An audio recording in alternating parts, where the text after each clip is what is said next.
Hello' friends, আপোনালোক সকলোকে জানোৱা হওক ইউটিউব চেনেললৈ স্বাগতম জনাইছোঁ।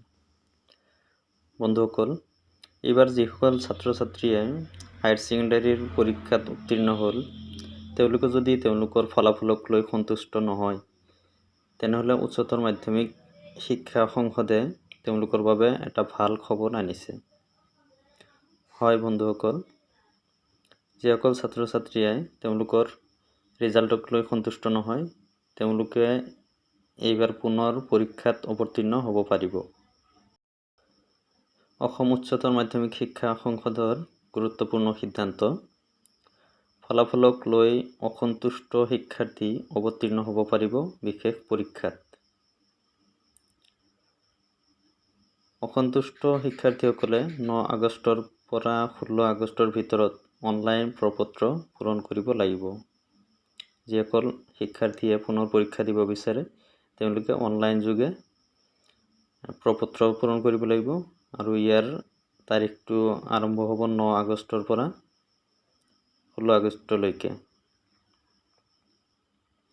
শিক্ষাৰ্থীসকলে অসম উচ্চতৰ মাধ্যমিক শিক্ষা সংসদৰ অফিচিয়েল ৱেবছাইট যোগে আবেদন কৰিব পাৰিব। শিক্ষাৰ্থীসকলে নিজৰ শিক্ষানুষ্ঠানৰ পৰা লাভ কৰিব বিতং তথ্য। কেনেকৈ আবেদন কৰিব লাগিব, এই গোটেই তথ্যখিনি তেওঁলোকে নিজৰ শিক্ষানুষ্ঠানৰ পৰা লাভ কৰিব।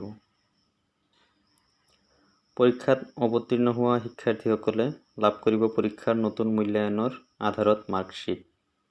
তেওঁলোকক নতুনকৈ এই পৰীক্ষাৰ ওপৰত মাৰ্কশ্বিট দিয়া হ'ব।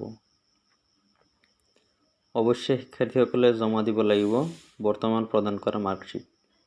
আৰু তেওঁলোকে বৰ্তমানে যিটো মাৰ্কশ্বিট অনলাইন যোগে পাইছে, এই মাৰ্কশ্বিটটো সংসদত জমা দিব লাগিব।